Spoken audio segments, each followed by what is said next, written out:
Les yeux sont le reflet de l'âme. Une phrase lourde de sens puisqu'elle traduit la capacité qu'ont nos yeux de transmettre nos émotions, montrer notre détermination, prouver nos sentiments.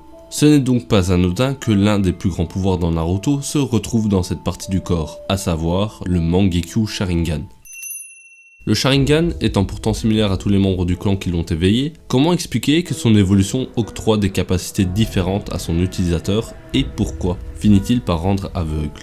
Salut à tous et à toutes, c'est Endo et Hiro, bienvenue dans un nouvel épisode.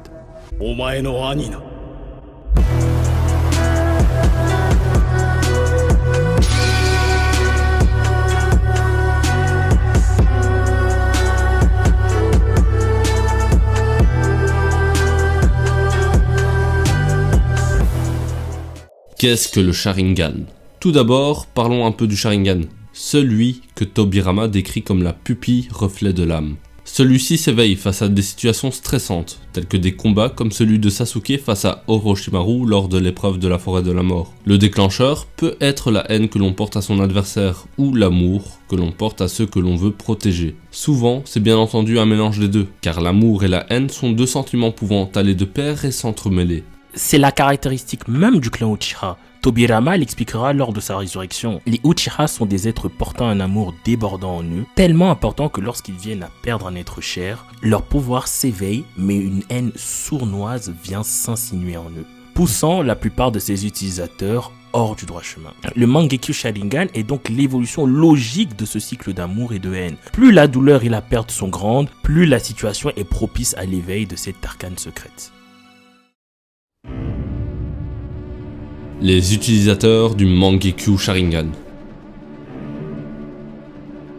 À ce jour, voici les utilisateurs du Mangekyo que l'on connaît. Itachi, Obito, Kakashi, Madara, Izuna, Sasuke, Shisui, Indra, Shin, Fugaku et Hagoromo. Chacun possède généralement un pouvoir pour chaque œil. Ici, on ne va donc pas s'intéresser à Fugaku, Izuna et Hagoromo, car on ne connaît pas leurs techniques respectives. Shin non plus, car étant le résultat d'expérience, l'analyse de ses pouvoirs en est donc biaisée. Pour le reste, on va donc pouvoir analyser leurs pouvoirs et mettre en lien la symbolique qui se cache derrière. Commençons par le plus simple avec Indra. L'ancêtre des membres du clan Uchiha est le premier à avoir éveillé le pouvoir du Mangekyo. On ne connaît cependant, selon l'anime en tout cas, qu'un seul de ses pouvoirs, à savoir le Hinokagutsushi, le feu noir. Ce feu de flamme sombre est la représentation symbolique de la haine ardente que porte Indra en lui. Un feu qu'il ne peut maîtriser, tout comme sa haine.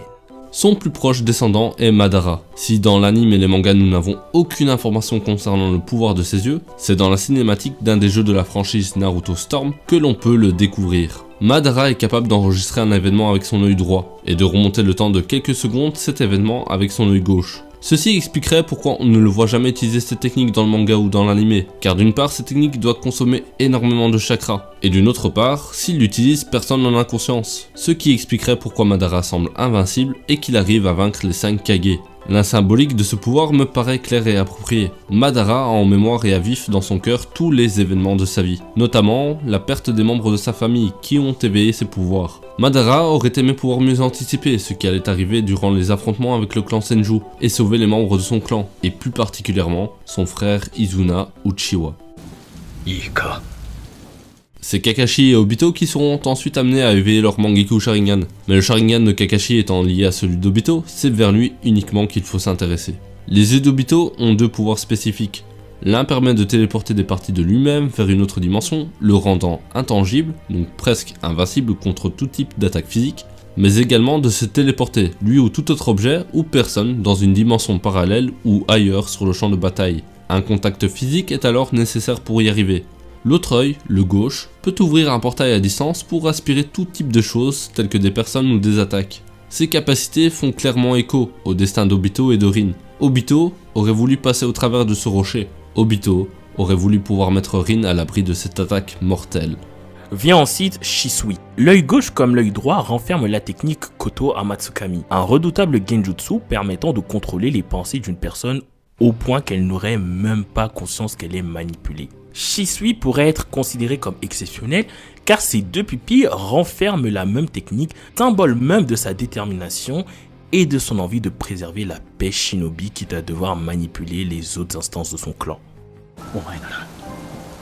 できるはずだ。 Itachi héritera quant à lui de la volonté de préserver la paix de Shishui, mais il a éveillé d'autres pouvoirs propres à sa personne. Le premier est le redoutable Tsukuyomi, une technique permettant de coincer sa victime dans une illusion qui lui semblera durer une éternité, alors qu'en temps réel, elle ne dure que quelques secondes. Cet arcane fait directement le lien avec le passé torturé d'Itachi. La seconde est l'iconique Amaterasu, un feu noir dévorant tout et ne s'arrêtant que lorsque sa cible s'est faite consumer. Symbole de la rancœur profonde qu'Itachi a en lui à l'égard des plans du coup d'état fomentés par son clan et qui lui ont tout pris. Rancœur et regret qui le consument inlassablement. Car Itachi cette nuit-là fut la personnification même de l'Amaterasu, ne s'arrêtant que lorsque tout son clan fut décimé. À l'exception de Sasuke, confirmant que l'amour qu'Itachi porte en lui dépasse la haine propre et naturelle aux gènes de son clan.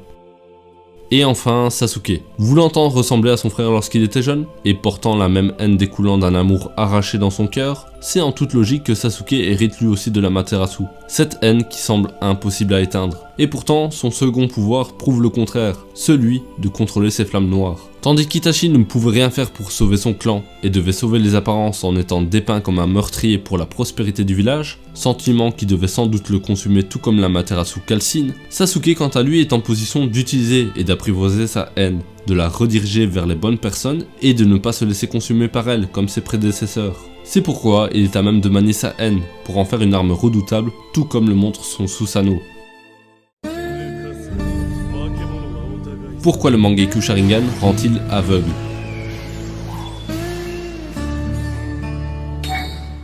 L'utilisation répétée de cette technique rend aveugle. L'explication est due à la tension et aux chakras spécifiques utilisés qui finissent par énormément fatiguer cet organe. Mais derrière, il y a une explication symbolique également. La colère nous fait voir rouge, c'est pourquoi le Mangekyou fait saigner l'œil de son porteur. La haine et l'amour sont eux des sentiments s'entremêlant de façon constante et qui rendent facilement aveugle. Mais l'utilisation de cette technique est la plupart du temps utilisée à des fins vengeresques. C'est cette haine qui rend aveugle. Le seul moyen de retrouver la vue et d'obtenir le Mangekyou Sharingan éternel, qui lui ne rend pas aveugle, est par le don d'un Mangekyou Sharingan d'un membre de sa famille. Et le message que nous fait passer ici Kishimoto, délibérément ou non, est extrêmement fort, que l'amour dépasse et dépassera toujours la haine.